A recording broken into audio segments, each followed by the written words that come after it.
and welcome back to another episode of The Greatest Show in the Galaxy, the show where I, the curator, discuss my personal favorite show of all time, personal favorite franchise of all time, Doctor Who. And it's a brand new month, which means it's time for a brand new topic. And the topic for today, if the thumbnail and the title didn't give it away much, then maybe the background will.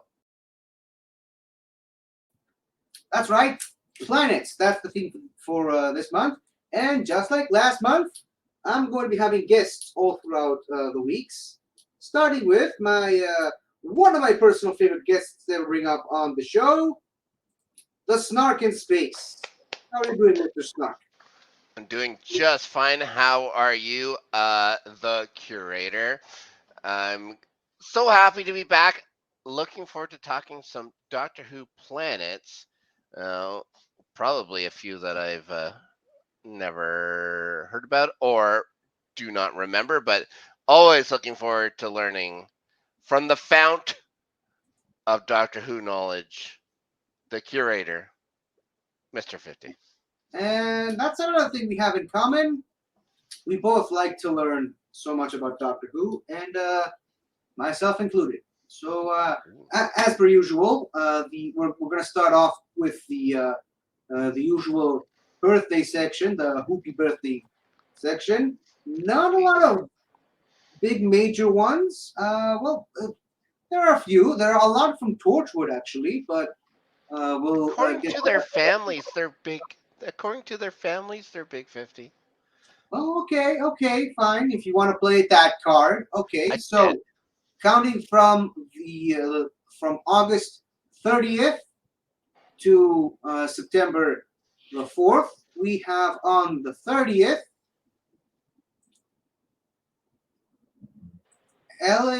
Ellie George, Ellis George. I'm not 100% sure if I'm pronouncing it correctly.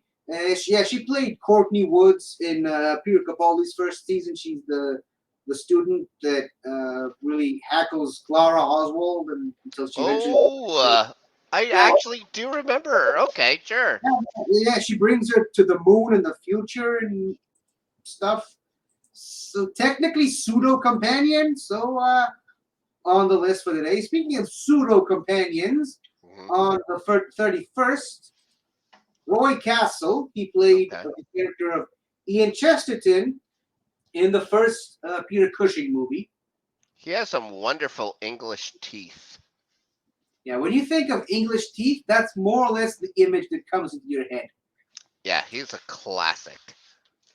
Also on the 31st, Holly Earl.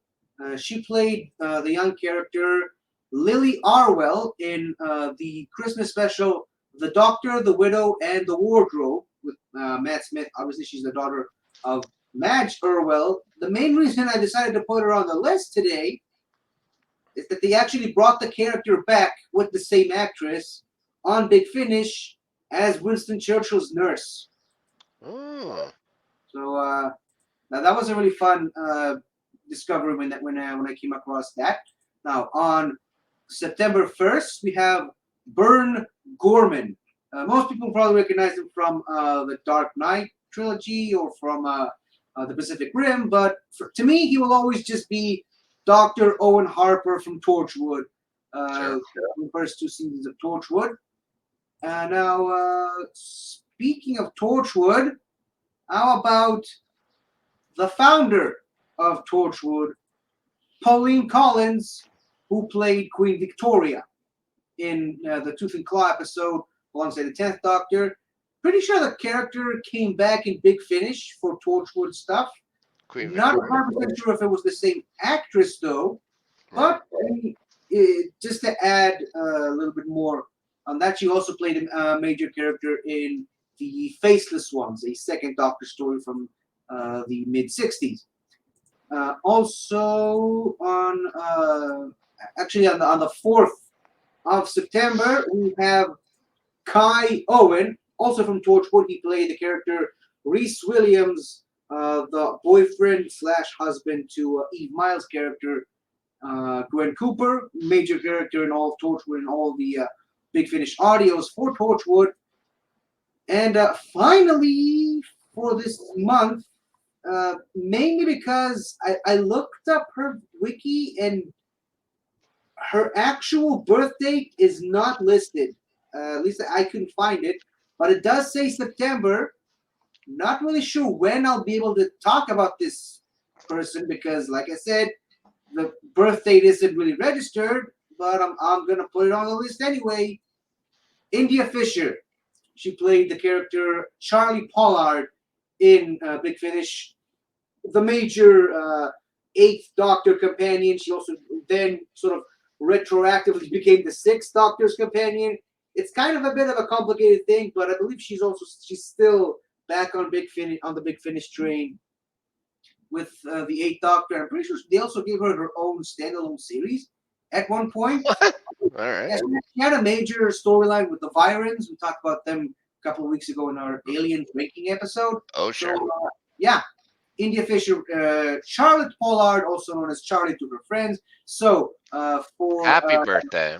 happy, whenever that birthday is, make sure it's happy. So, for the lovely list of people we have today, thank you all. We quite literally could not do this show without you. So, let's talk a little bit about planets. Oh, boy. What do you say? So, once again, I've written a bunch of notes. Unfortunately, um, lots of technical issues this week. My internet was cut off for like 3 days, so I couldn't really prepare for the show as much as I wanted to. I did my best, but did a lot of it under time constraints, and well, I didn't want to keep my good friend Snark here from doing the show. I didn't want to push it. I just wanted to do it when I have enough to talk about. Sure. But so to quote a franchise that I'm pretty sure we're both familiar with, I apologize for the crudeness of the model. I didn't have time to make it to scale. So our very first planet that we will be discussing today is, of course, none other than Gallifrey itself. Sure. One of my favorite planets in all of just fictional media at all. Now, here's a little bit of stats, and prepare yourself. It's pretty much going to take up the whole screen. All right. Planet Gallifrey. Location 10, 0, 11, 0, 0 by 0, 2. The constellation of Kasterborous, the Seven Systems, and the Mutter's Spiral, also known as the Milky Way Galaxy. Oh. Aliases or nicknames for the planet: Jewel, the shining world of the Seven Systems, the home world, the house world, Winkle's Wonderland, Ardente, and the base of operations. Natives. Okay, this is the really complicated part. Okay, Right. so natives, Gallifreyans, killer cats, Ooh. flutterwings, interstitials, womp rats, not to be confused with womp rats, trunkikes, beatitude, time sentinels, What? Yep, time sentinels. You heard that correctly. Yaddlefish, pig rat, gargantosaurs, Hold on a minute. the pariah, flubbles, tafelshrews, tardises, rovies, cybermasters, and of course, the shobogans. Yes. A long list of flora and fauna that can be found on the planet Gallifrey. Now, I'm going to let you all on a bit of an insight. I honestly could have just made the entire episode just about Gallifrey, and I still would have had stuff left on the table. There's just so much to talk about. I really had to struggle and keep the urge from going overboard with it and just doing too much with Gallifrey, and that's partly the reason why, unlike the Aliens one we did last month, we're only going to be talking about 4 planets as opposed to 6. So yeah, but like I said, Gallifrey can pretty much take up the whole time slot we have for today. So before we get down to actual stuff about the planet, first of all, first appearance, technically speaking, the War Games, first proper appearance the Deadly Assassin, first actual physical appearance, Okay. the sound of drums. So, yeah. Do you have any questions about any of the stuff I mentioned thus far before we get down to the nitty gritty of the stuff? I think you're champing at the bit to get to the nitty gritty of Gallifrey. Um, again, of course, you're going to start with Gallifrey. You might as well start with the Doctor's home planet. Um, Not really home planet, but oh adoptive my home gosh, planet. dropping knowledge right off the bat. Okay, if it's not the Doctor's home planet, let's find out more about Gallifrey. The one where he was, what was he considered? The president? I can't remember what he was He was considered. Lord President of Gallifrey at one point, or Yes. several. Oh my God, it gets confusing. But yes. Yeah. Also, it goes from a fairly light planet to later on a fairly rusty colored planet. So I'm not sure if there's a canon reason why that happened.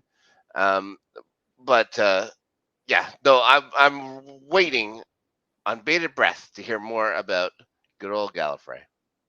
Okay, so Gallifrey has existed as far back as the Dark Times, which, by universal standards, that's like way before planet Earth existed. Okay? Uh, Okay, so not like a few years ago no, no, before yep. COVID, the It's like, COVID times. yeah, it's like the Dark Ages on Earth, but for the entire universe. When the universe was really small, planets were just beginning to exist, suns were just beginning to burn, galaxies haven't even formed yet, stuff like that. Oh boy. Okay, so it was originally ruled by the Pythia, the Pythian order, an order of mainly female witches who were superior to their male counterparts. It's a pretty Until cool eye patch. Yeah, I wonder if that's where the idea for the eye drops in for the silence came from. I wouldn't be surprised if that's Ooh, partially the inspiration. alright. So yeah, the Pythians rule until eventually they were overthrown by the man himself, Rassilon, the first president of Gallifrey. Oh yeah. After going to war against the Pythians, he banished them all to the nearby planet of Karn, and the only remaining remnants of the Pythian Order are the Sisterhood of Karn, first seen in the episode The Brain of Morbius, and more recently seen in The Night of the Doctor and in Peter Capaldi's second season. So yeah, during the Rassilon era, the era in which Rassilon ruled, three major things have happened during that time. Uh, all three things sort of pertain to the three founding fathers of Gallifrey. Obviously, for those of you who don't know, Gallifrey, or rather Time Lord Society, was primarily established by three prominent members: Rassilon, Omega, and the Other. Now, the first major thing that happened Love that is, Omega. yeah, I wish they used Omega more. But yeah, so the first major thing that happened are the looms. So during the war between the burgeoning empire of the Gallifreyans and the Pythians, which was later renamed the Great Schism, the Pythians' final sort of victory was that they were able to use their magics to render Time Lords essentially sterilized, meaning that they could no longer procreate in the natural way of things, Oh boy. which led Rassilon to the creation of the looms, basically machines that would take DNA and biodata from the deceased Time Lords who perished in the war and sort of weave them together to create new Time Lords already in adult form, as you can see here in this picture. Now, later, several millions of years later, they sort of got past that whole barrier and were able to actually weave new Time Lords in the form of children and then eventually toddlers, which is partially the explanation as to why there are actual children by the time that the modern series takes us back to Gallifrey in the Day of the Doctor. So Okay. that's it for the looms. Now, there's a little more we can talk about the loons, but I'm kind of saving it for later. The next big thing that happened was the Eye of Harmony. So basically, Rassilon's best friend from childhood, Omega, was a stellar engineer who Yes. experimented with uh, black holes and time energy, and someone was able to create what is now known as the Eye of sorry, I almost said the Eye of Omega, the Eye of Harmony, which is a collapsed dying star suspended in sort of a time lock moments before becoming a black hole, which then became a source of unlimited power, which the Time Lords then used to power up their entire planet, and which also gave them the ability to time travel. Now, the actual official fate of Omega is still unclear at this point because some say he was tricked and betrayed by his friend Rassilon. Some suggest he was betrayed by his sort of protege Vindicarian. Some say it was just a complete accident, but whatever the case may be, he seemed to have gone through the collapsed star and presumed dead until eventually discovered by the third and second Doctor in their first ever, our first ever multi-Doctor story. They found Omega One of my Sentinel. favorites. Yeah, me too. I love. It's one of my favorite anniversaries from Doctor Who. But Yes. yeah, it's basically Omega was sent to a different universe of antimatter where he lived for untold number of years and tried multiple times to break back into the main Doctor Who universe, but mainly unsuccessfully. His most successful attempts have been twice trying to take over the body of the Fifth Doctor. Both attempts have failed. But like I said, Rassilon, whether he did in fact trick his good friend into going into that secondary universe so he can take his invention away from him, or did he just took advantage of the situation as it happened? That still remains unclear. What is clear is that he used that to power up TARDISes. Now, the actual Eye of Harmony itself is located on Gallifrey itself, right underneath the Panopticon, and also inside the Doctor's TARDIS for some reason that's never actually explained. Don't Uh, worry about it. Don't it's worry about it. Doctor Who, don't worry about Yeah, it. guys, Now, don't worry about it. It's fine. okay, so we talked about, like I said, three major things that happened. One Hmm. pertaining specifically to Rastalon, the second pertaining specifically to Omega, Oh my god. and the third would quite naturally be related to the third and most mysterious figure of Time Lord Society. And the third thing that happened third major thing, I should say, that happened during the rule of Rastalon is quite possibly one of the most controversial things in Doctor Who history. Okay. And I'm just gonna say it right here. We're all fans of Doctor Who here. We talk about Doctor Who as it is.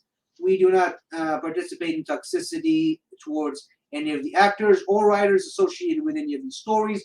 All Again, right. these are just stories made for fun, for our own personal entertainment and enjoyment. If you don't like the stories, you have it's your opinion. You are allowed to have one. Just don't go ahead and attack other people for not liking stuff from a show that you're watching. That being said, the third thing we have to talk about is the Timeless Child.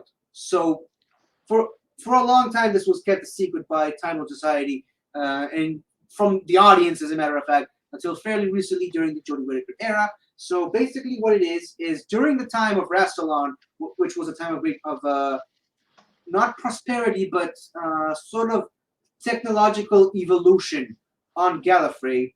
One of the Shobogans, the natural born people of natives of Gallifrey, a Shobogan named Tek Yoon, who was an explorer and inventor, developed the first ever Gallifreyan vessel to actually be able to leave the planet and leave the solar system that Gallifrey was in, or rather the constellation of Kasturbers. very old, very primitive form of space travel. But during one of her travels, she encountered a place known a place known as a boundary, a gateway between dimensions. In that boundary, she found an abandoned child, uh, left there abandoned with no recognizable family, parents, or anything. So what she did is she decided to adopt this young child as her own. They traveled what was the universe at the time, a very much smaller universe, before coming back to Gallifrey. What, during which time the young child played with another fellow child and had an accident. She fell off a cliff and died, but immediately came back to life through the process of regeneration, which was the first ever regeneration that happened on Gallifrey. Tecteun, after that, became obsessed with this new child's ability to bring herself back to life and change her appearance in the process. So she decided to experiment on her child, spending years and years of her own life trying to crack the code, as well as several different uh, incarnations of the timeless child herself. Eventually, she managed to crack the code, and like any good scientist in sci-fi media ever, she tested the formula on herself, Smart. being the first ever Gallifreyan-born native to regenerate. Upon regenerating into his new form, the new Tecteun shared his knowledge with the other founding members of Gallifrey, Omega and Rassilon, which then Rassilon, in his greediness, got his hand on the regeneration power as well, because as we all know, Rassilon was pretty much obsessed with immortality and the ability to continue on living past the point of death. And he then implemented this new ability into every single Gallifreyan who went to the Time Lord Academy on Gallifrey and graduated, essentially becoming known as a Time Lord. They also shared the ability to travel through time by way of the harmony, which was then later discovered by Omega. But it was Tecteun's idea to limit the number of regenerations for Time Lords to a maximum of 12, meaning 13 incarnations per Time Lord. How'd Uh, that work out? Other than the timeless child, his or herself, of course. Uh,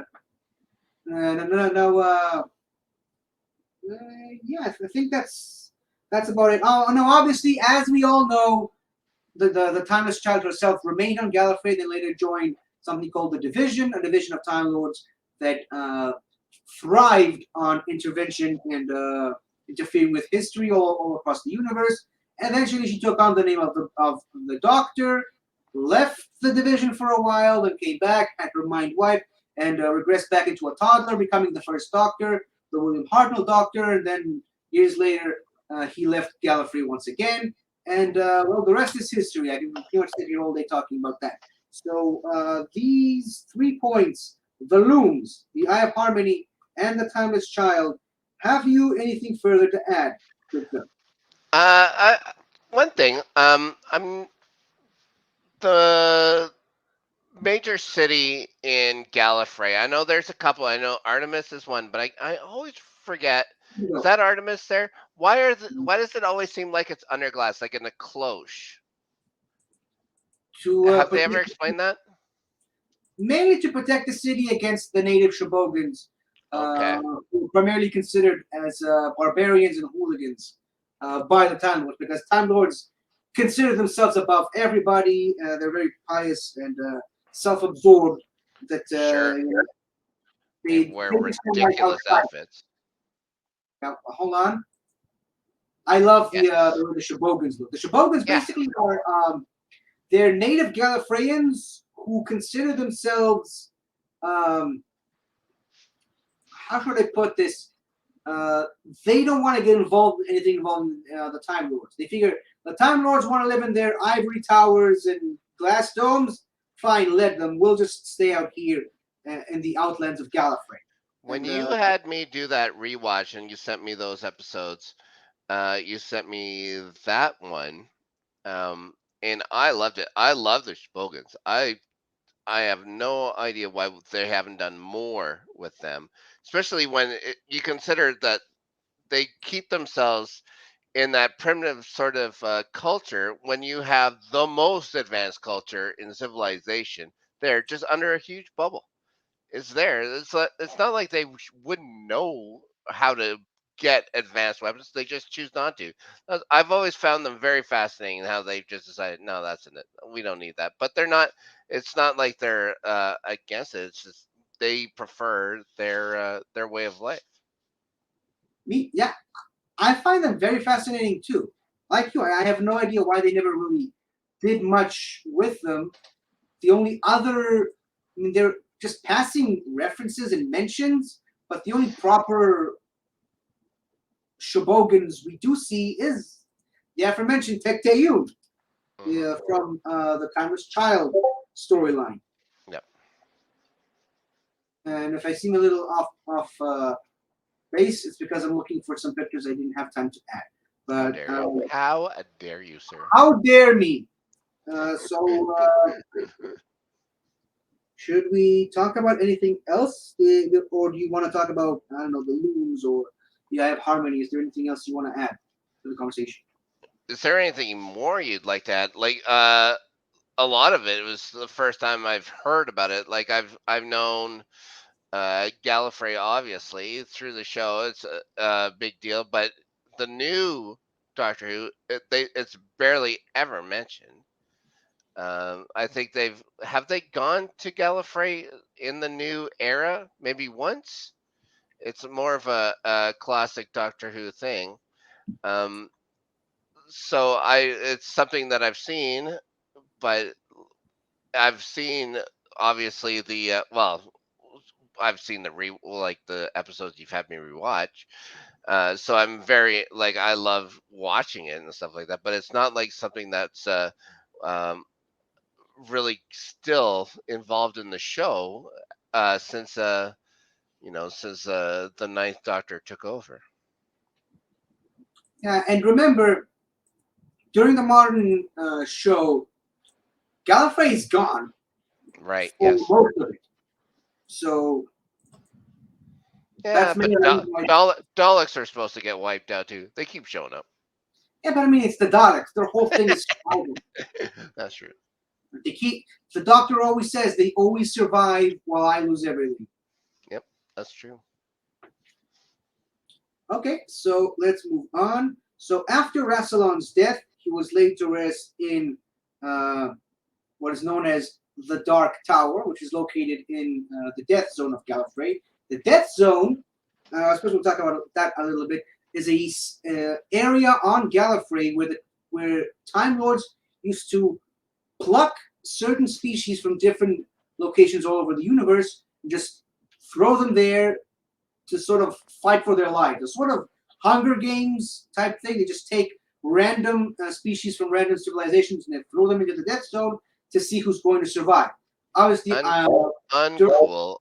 yeah, Rassilon, one of the few good things he actually did was he outlawed that whole idea. He ended it, but the area itself still remains, and it's still populated by uh, remnants from that era. And that is obviously, as I mentioned, that is his burial ground. There's a big tower at the very center of the Death Zone, which is where his tomb exists, and he still waits there, or rather used to wait there, for anyone brave enough to, or brave or stupid enough to try and traverse through the Death Zone to reach the top of his tower Well, and seek the ultimate power of immortality, which unfortunately for them, Rassilon gladly gave away in the form of keeping them trapped as stone statues to decorate his tomb. Yeah. what So a guy! during, What a guy! during during its well over a billion years of existence, and that's a billion Gallifreyan years to even complicate things even more, Gallifrey took part in such conflicts as the Great Schism, the War in Heaven, and the Last Great Time War. It was invaded by Daleks, Sontarans, and Dominators during the rule of and the Dominators. Uh, the Great Schism, as I mentioned earlier, was the war between the early Gallifreyans and the Pythians. The war in Heaven was mainly a war fought between uh, the Time Lords and the great vampires, and obviously we all know what Yes. the last great time war is. No point in delaying on that. Who are the During the war, 50? Who are the Dominators? the Dominators, well, they only show up in one episode, Okay. in the Doctor episode, also known as the Scourge of the Tenth Galaxies. They're basically just this massive empire of humanoids that conquer planets and strip their peoples and resources bare, anything to help further their own empire. And they mainly rely on robotic figures named quarks to carry out the small menial tasks that the Dominators view themselves as above and beyond to even consider. But Okay. thankfully for the Time Lords, they didn't really consider the Dominators as big of a threat as the Daleks or the Sontarans. All right. Yeah. During the rule of President Romana, uh, she had to deal with uh, several major things that I've written down on this paper right here. Uh, the expansion of the Time Lord Academy. Basically, she opened the Time Lord Academy in Gallifrey to beings other than Gallifreyans, like humans, the Moran host, the Nagastani, and one more that I can't remember at the moment. But basically, every one of those five major powers that had access to time travel could go to Gallifrey and enlist in the Time Lord Academy to become Time Lords. Essentially, that humans could become Time Lords as well, not just Gallifreyans. Unfortunately, that really didn't last long. Uh, she also had to deal with the Free Time Movement, the Dogma Virus, the return of Pandora, and the Time Lord Civil War.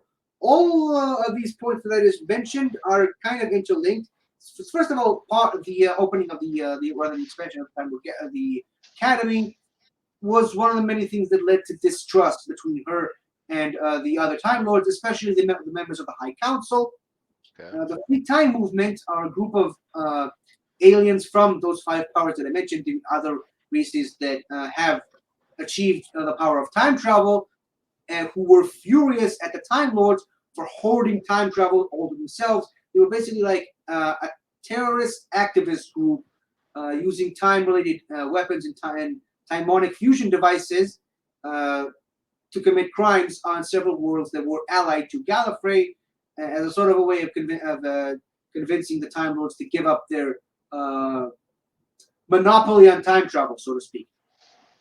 And the Free Time Movement have also developed something called the Dogma Virus, a virus that's lethal to Time Lords, but it only if a Time Lord is infected, I should say, the virus really only takes its toll after regeneration, and they have no idea of knowing if they're infected prior to regenerating. So if a Time Lord is regenerated, he basically becomes fatally ill and wounded by the virus, and also prevents him from regenerating again. Yeesh. And with that also led to the return of Pandora, the second president of Gallifrey, and the first female president of Gallifrey, who was an evil, sadistic, tyrannical ruler who ruled with an iron fist and proclaimed herself the Imperiatrix of Gallifrey.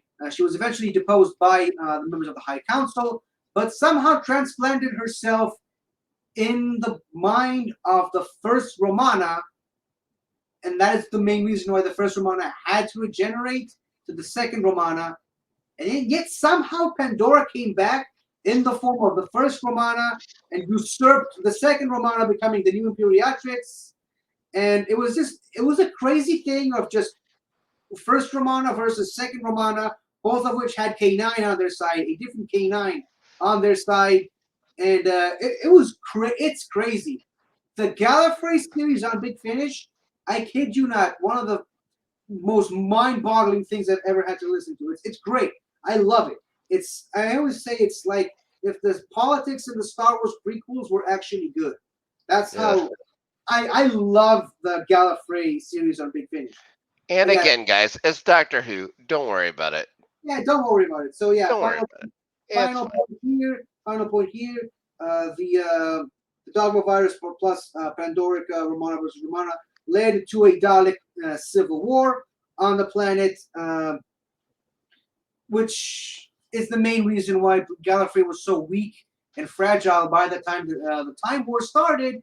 It's why the Daleks had such an easy road getting to the Time Lords and starting the most devastating war in the entire universe and potentially all of fiction as a whole.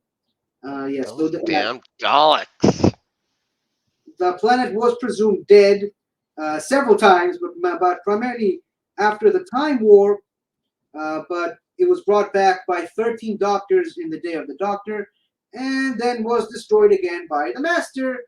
Like I said, I mean, thing right here is just a small snippet of the entire history of Gallifrey, which again could have lasted the entire episode. I mean, just look, we literally Billions of years worth of stuff. Billions. for humans, that is. Yeah, we just spent That's true. 30 minutes on this episode just talking about the history of Gallifrey. We didn't even talk about some of the main settings, like there's We obviously didn't even talk. We didn't talk about the mayors. We didn't talk about their sports teams. Yeah, of course I'm not. sure they have like the Gallifrey Wildcats. I'm sure they have a team named the Wildcats there. Everybody does. The Killer Cats, if you will. Oh, okay. The Killer Cats. Killer Cats of the Ginseng region, I think, is the name. But yeah, like I said, it has several major cities. First, obviously, be the capital or the citadel, Arcadia, the second city of Gallifrey. We talked about the Death Zone. There's also the small settlement of Sloth in very, very early Gallifrey. Just so many things to talk about. Is there anything else you want to know about, learn about, add to the conversation? There's so many things, but we only have a limited amount of time. We have more plans to get to. It'll just save more for next time we talk about Gallifrey on this very station. What else do we have coming up? Well, if you think we're gonna stick to some lesser known planets with less stuff to talk about, well, think again, because the next one on our list is Skaro. Yes, that's the planet I was imagining would be next. Yeah, so once again, this is going to take up the whole screen pretty much. Yeah, Planet Skaro. Location, either the 7th or 8th galaxy, depends who you ask. Sometimes in hyperspace, but always in the Skaro system. Alias, also known by D5 Gamma Z Alpha. Natives, the Khalids, the Thals, Magnodons. Hold on, where is it? Lake Mutants. Gross. Mutos. Yeah, that's better. Slithers. Giant clams, which I couldn't find a picture of. Dinosaur creatures. Dolls. Tharons. Varga plants. Hand mines. Zalmites. And of course, the Daleks. See, I didn't know that there were so many other creatures aside from the Daleks from Skaro. Yeah, the Skaro is a surprisingly very heavily populated planet. No kidding. This looks like it's quite diverse. Yeah, it has. Life on Skaro started to develop around 100 million years before the Thousand-Year War. I forgot to say, but first appearance, the Daleks, the first episode we ever see the planet. 100 million, 1,000 years before. We get it. Okay. 100,000 years before. Four humanoid species had developed on Skaro: the Khalids, the Thals, the Tharons, and the Dals. The Dals were a race of teachers and philosophers, and all of their books were considered forbidden knowledge and burned by the Khalids. No obvious connection to anything that happened in our own world. This is completely original stuff. That no metaphor whatsoever. Not great. Not great. Yes. However, one book, the Book of Prophecies, remained in Davros's family for many, many generations, that book also spoke of a prophecy saying, and on that day, man will become gods. Oh Now, boy. the book itself was written in the Dal's ancient language, which not many people can understand these days, even people of Scar. I believe uh, Davros is one of the only few people who actually can still understand that ancient language. Now, the final word in that prophecy, gods, is pronounced Dal Ik. Ooh, a So, little on yeah, the nose. A little on the nose there. I don't know. I like that. Uh, but yeah, so after several thousand years of evolution, the Thals built their own dome city, which caused the Daleks to become overcome with jealousy and paranoia, which led to them also building their own domed city, and then subsequently leading to a sort of Cold War and an arms race between the two races, which then led to a sort of genocide program that wiped out the Tharons and the Daleks completely, and led to what was at the time nicknamed the Neutronic War between the Khalids and the Thals, but several centuries later was renamed the Thousand Year War between the Daleks and sorry between the Khalids and the Thals. There's a lot of conjecture there. The actual reason and origin for what started the war is still remains unknown, but it's presumably either the jealousy and paranoia started by the college, or potentially the college just didn't like the fact that they have black, grayish hair, while the Thals had blonde hair Yeah. and were prettier. So take your pick. Which either Uncool. yeah, so the Thousand Year War, there were heavy losses on both sides. Both sides also suffered hideous mutations, leading to another subspecies known as the Mutos, which left both sides of the conflict and lived underground in underground caves, trying to survive the Neutronic War. The war itself actually lasted for so long that there was a severe mix between technology on any given day. You could be seeing people, soldiers with gas masks running along a battlefield, fighting aeroplanes with bows and arrows, something like What? that. Yeah, it was such a mishmash of technology. It was presumably a war that went on for so long that no one can even remember how it got started in the first place. Uh, Now, in the very, very late years of the Thousand Year War, Davros, the future leader of the Daleks, he was encountered by the 12th Doctor, who subsequently saved him from the hand mines, Yeah, gross. teaching him the value of mercy in the process. Now, Davros became the chief scientist and the head of the college scientific division, essentially making him a pseudo leader of the college. And in his quest to try and achieve victory by any means necessary, he began experimenting on other college mutations. This is the one that gets a little bit grim. He started experimenting on his own sister, which he hated because she was a pacifist who tried to pass a law of peace, broker peace between the college and the Are you Thal. wait a second. Are you trying to tell me that Davros may not be one of the best people in the world? I'm having trouble believing you. Yeah, Are you trying to tell me that Davros is a jerk? yeah. I mean, he's usually described as a combination between Adolf Hitler and Dr. Frankenstein. So God damn it. Yeah. yeah, take these two people and put them together, and this is what you get. So yeah, Uh, yeah. after after realizing that the mutation in both the Khalids and the Thals is inevitable, he started to conducting experiments to accelerate the mutation process, in experimenting on pregnant women, uh, placing accelerated mutations in their own embryos against their will, obviously. which then led to the birth of what is now known as the Dalek mutants. And then he took those newborn Dalek embryos and placed them inside protective suits, primarily based on his own life support system, with I never knew that.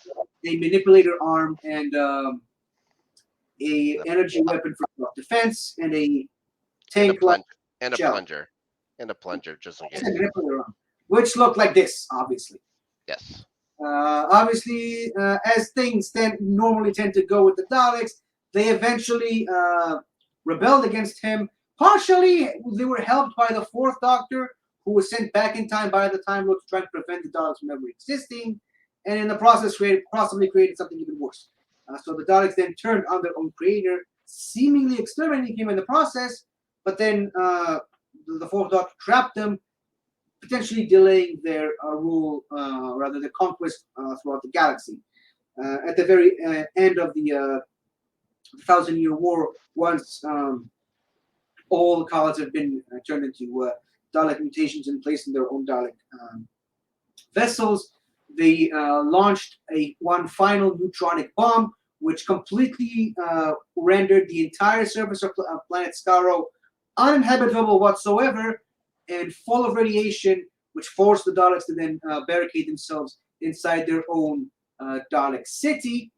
Where is it? There it is, the Dalek city, and it forced the remaining Thals to wander the plains of Skaro, going through a sort of mutation, but after several hundred years of that, they've mutated back into the regular form that they used to have before the war started, and abandoning their warrior-like ways, becoming gentle and pacifist farmers, going from place to place and becoming completely reliant on a cycle of rain that happened once every 4 or 5 years. But after the rain was 2 years overdue, they had to find new food sources, which were the first Doctor first encountered the Thals and the Daleks for the first time. And well, the rest is pretty much history. Like I said, there's so much to talk about with Skaro that there really isn't that much to I never knew that. I never knew that there was still humanoid people on Skaro. I thought it was just the Daleks planet now, and it was just Daleks there. Well, yeah, eventually, as seen in this picture, eventually the Thals left Skaro because it just became too uninhabitable for anyone. Now, here's one final thing we'll talk about for history is that eventually, after several hundreds of years of conquest all throughout the galaxy by the Daleks, the planet Skaro was destroyed when the Seventh Doctor tricked Davros into using the weapon of mass destruction known as the Hand of Omega to expand Skaro's sun.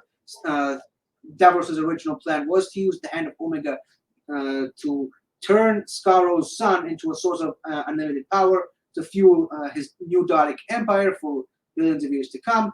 But like I said, the Seventh Doctor got to the Hand of Omega first, tampered with it, then teased Davros, goading him to use the weapon against him, and then eventually used it on the planet, on Skaro's sun, causing it to expand and engulf Skaro and destroy it in the process. The planet was presumed dead, and that was really the final nail in the coffin, which that was the spark that lit up the massive forest fire, which then became known as the Last Great Time War, the war between the Daleks and the Time Lords.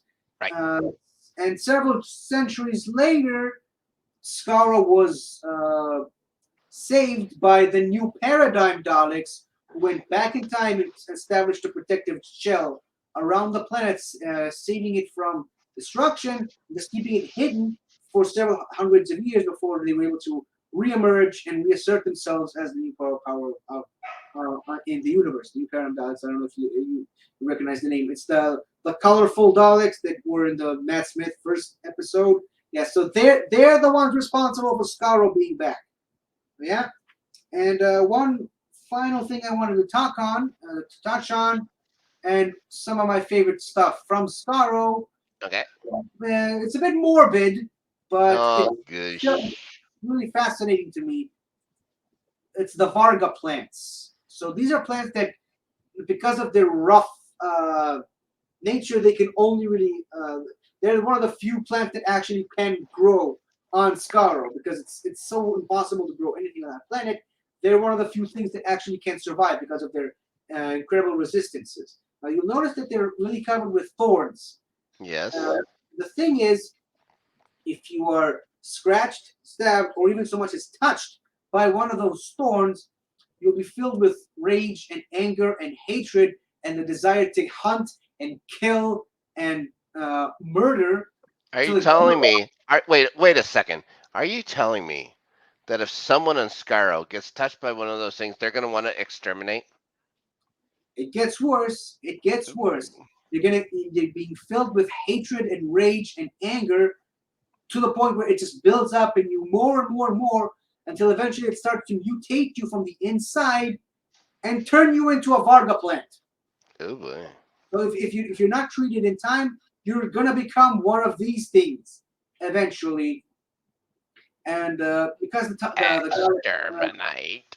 yeah, exactly, and because the Daleks realized that eventually they started to genetically engineer Varga plants to be able to grow on other planets that they occupied, like the planet Campbell and can't remember the name of Vardine. I can't remember the name of the other planet, but it was primarily used during the last Great Time War because it's better to just leave these Varga plants lying around rather than to leave a whole squad of Daleks to patrol the planet. It was just a much easier security guard thing. Sure.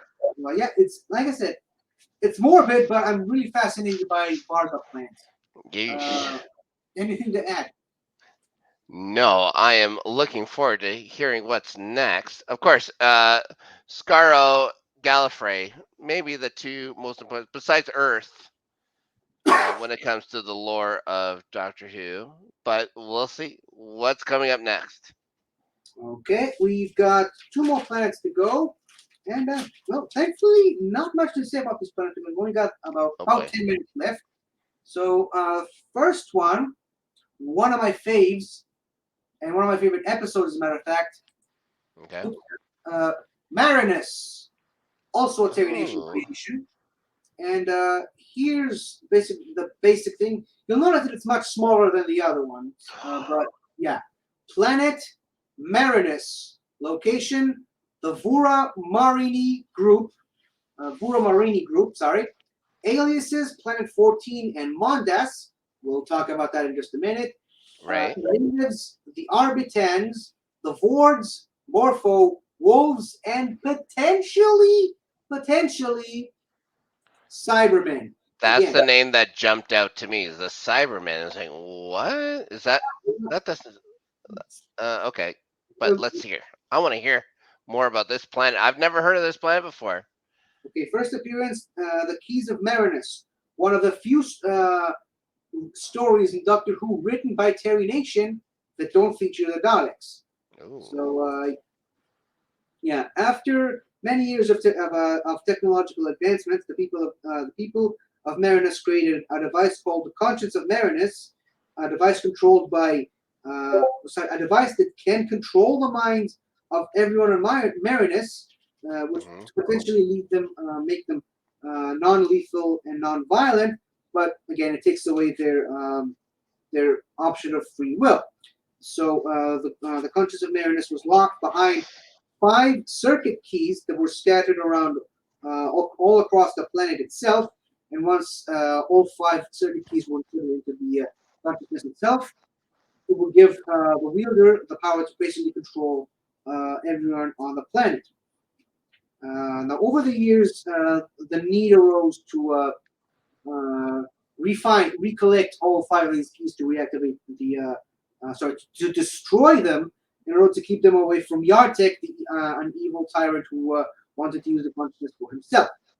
For those reasons, the guardian of the consciousness of Marinus, a man named Arbiton, constructed these travel dials, which were basically like wristwatches with dials you can turn. That once you turn them, it automatically transports you into another section of the planet where one of the keys can be found. One Okay. area of the planet is a old, dying, and decrepit city ruled by Prepare yourself for this. Morpho, a series of brains with large eyes I that like it. basically mind wipe and mind control the people who live there, thinking that they live in a perfect utopia, only to use them against their will. That was where the first key can be found. The second key was found in a jungle that was experimented upon by a mad scientist, oddly enough, which caused the entire jungle to outgrow its own usefulness and basically Seems like overthrow all of the ancient temples that were built there.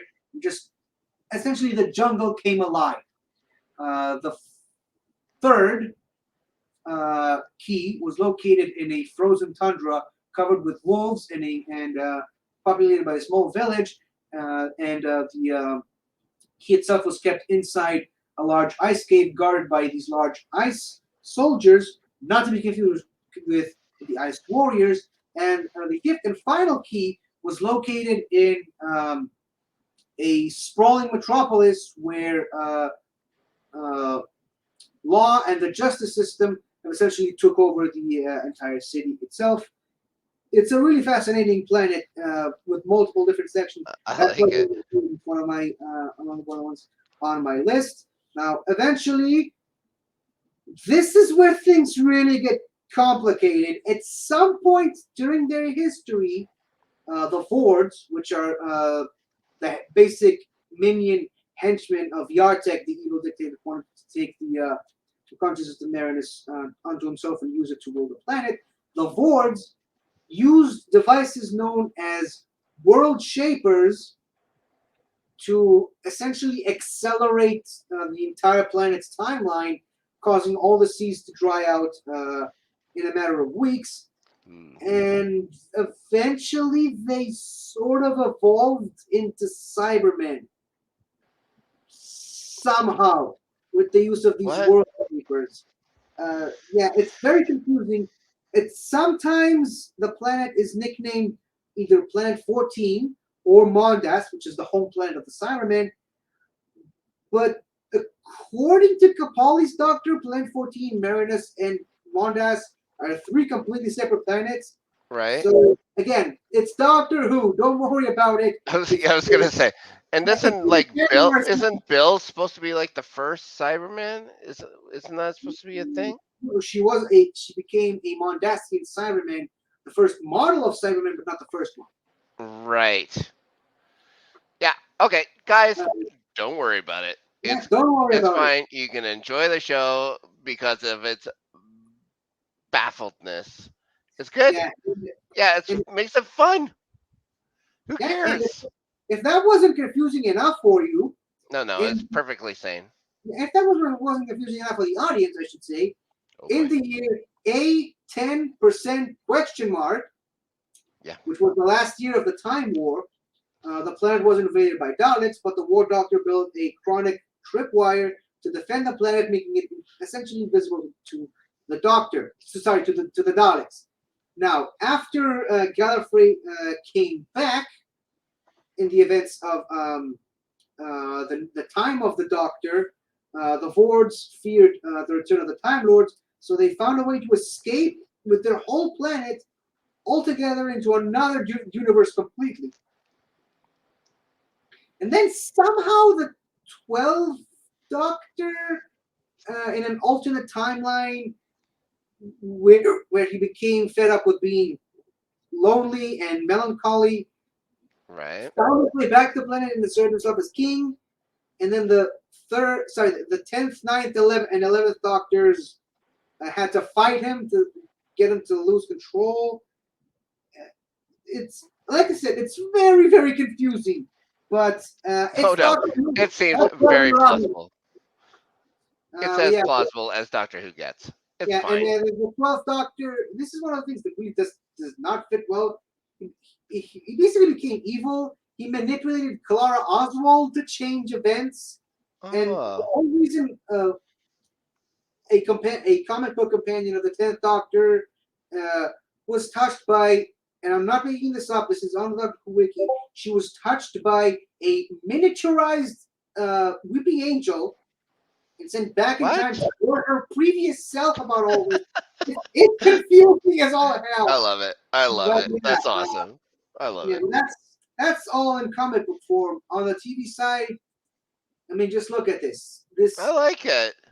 This whole island is covered with a glass beach and acid sea to keep invaders Oh, away. okay. I'm not It's, as big a fan then.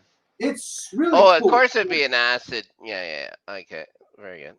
Yeah, they do a lot of really cool stuff with it in that episode. But please tell me you have something to add before we move on to our final planet for today. I've heard about a sea of acid before. Uh, not as much fun. Uh, that one actually, the sea there, not as much fun as another sea of acid I've heard. It was a huge thing for hippies back in the '60s.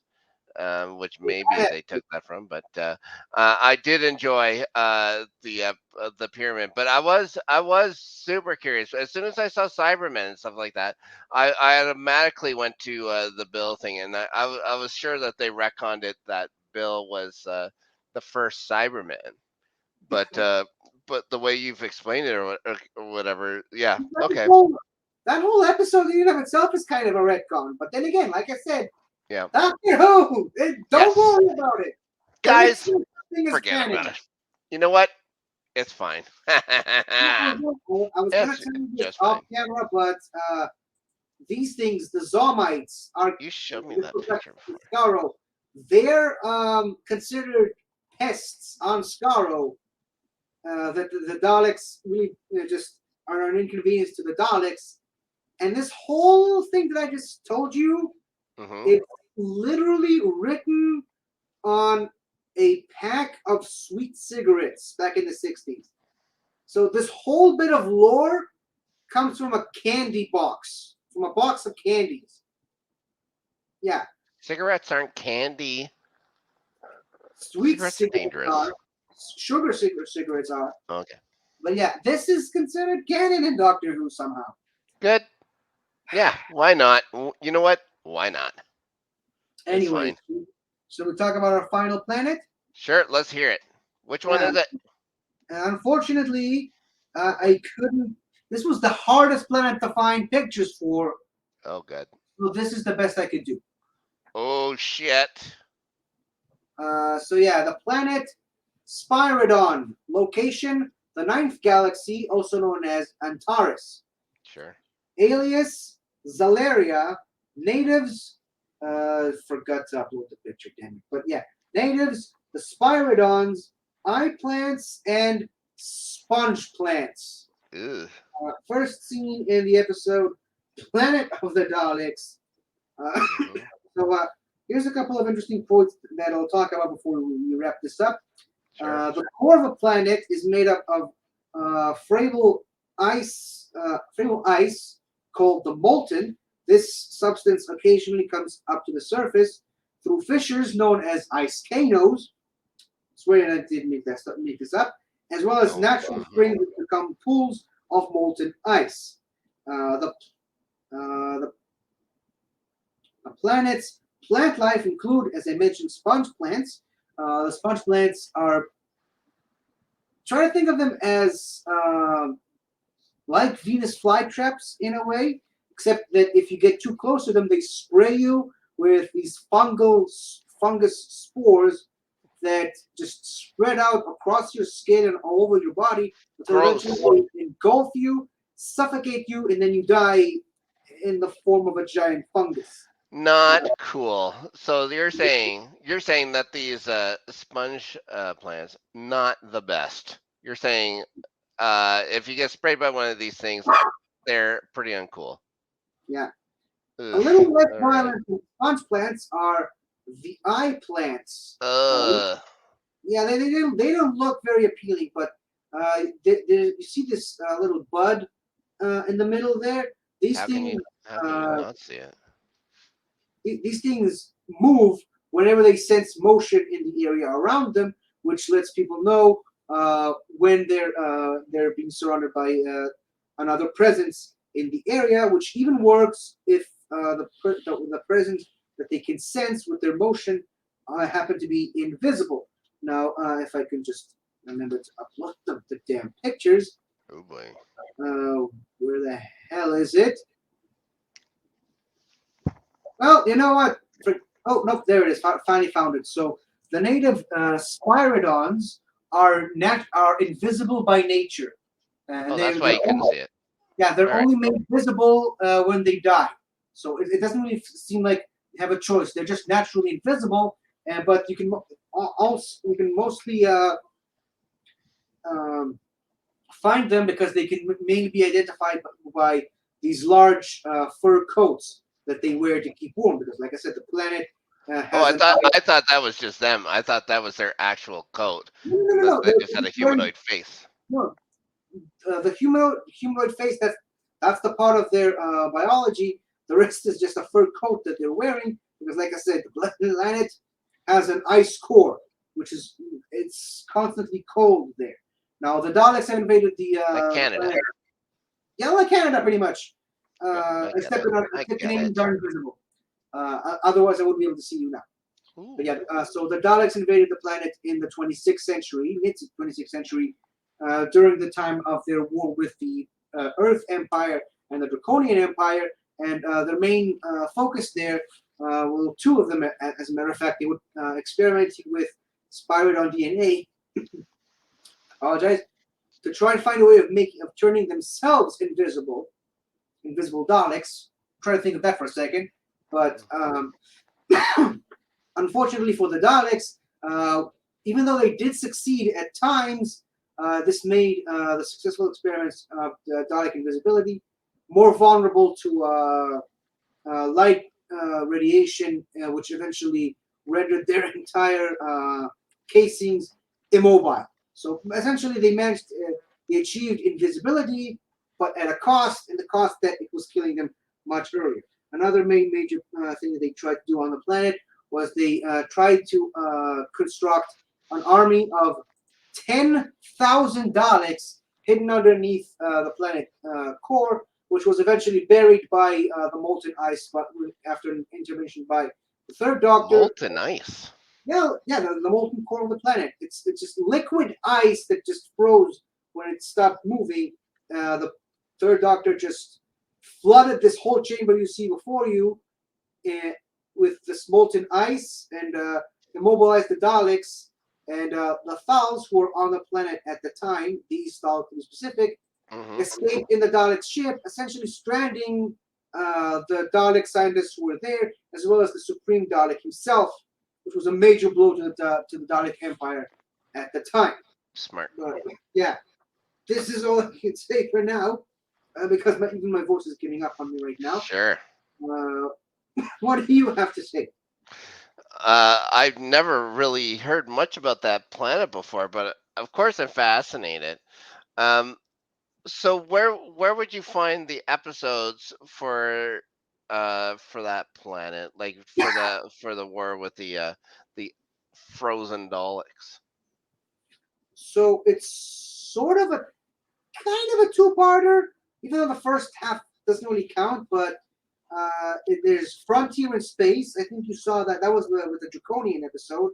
And Yes. the immediate follow-up to that is Planet of the Daleks. In my Okay. opinion, the superior of the two. But I mean, it's the Daleks. So, Great. Well, I I may just watch it this week. cool, and I just love this image right here. Kind of looks like a Dalek version of the Terracotta Army, and I just That's love it. exactly what I was thinking, 50. It's like, oh, that looks like the terracotta army in China. Yeah, that's It's like I thought for sure that those things were just like I thought when you showed that picture, you're gonna talk about how they were building those things, but it was forgotten about for 2,000 years or something like that. And no, yeah, 100%. You nailed it on the head. That's the terracotta army, 100%. the Dalekata Army, if you will. Oh my God, how dare you? How dare I? So yeah, Unbelievable. so these are just four planets that I was somehow able to talk about in about an hour. There's plenty of planets to talk about in the modern era of the show, but that is a story for another day. Uh, before I completely lose the ability to speak again. No kidding, buddy. COVID, ladies and gentlemen, do not get it. I do not recommend. It's uncool. Snark, where can people find you? You can find me. Well, if you want, you can find me at Snark Yeti on Twitter. I do nothing. I usually like things that my friends put out on the Twitterverse, and that's cool. Once in a blue moon, I might tweet something. You can find me on the Northern Entertainment Group every Tuesday on Have You Seen This? It's our television show here. Hopefully we'll be covering Doctor Who again very soon. I believe the centennial episode is coming up end of the year. Probably October around 16th. Christmas. I'm hoping. October 16th. Oh shit! It's only a month away. Oh my goodness. Okay, so it's coming even faster than I thought. Other than that, you can find me all around the internet, showing up, talking about stuff. I've got a show talking about the English Premiership, which I'm sure that if anybody likes Doctor Who are huge fans of English soccer. But other than that, I love coming on the show here with my buddy 50, talking Doctor Who, the guy who knows more about this stuff than anybody I've ever known in my entire life. And still, I don't know all of it, and that's really the fun part of it. What? So what you're basically saying is you're about as active on Twitter as a frozen Dalek army. How dare you? But yes, I'm just you're about using right. what you say. That's about right. Except, oh, wait a minute. Would a frozen Dalek like what's one of his frozen Dalek buddies puts on Twitter? Probably not, 'cause they're jerks. I'll actually like Well, I that. mean, they're Daleks.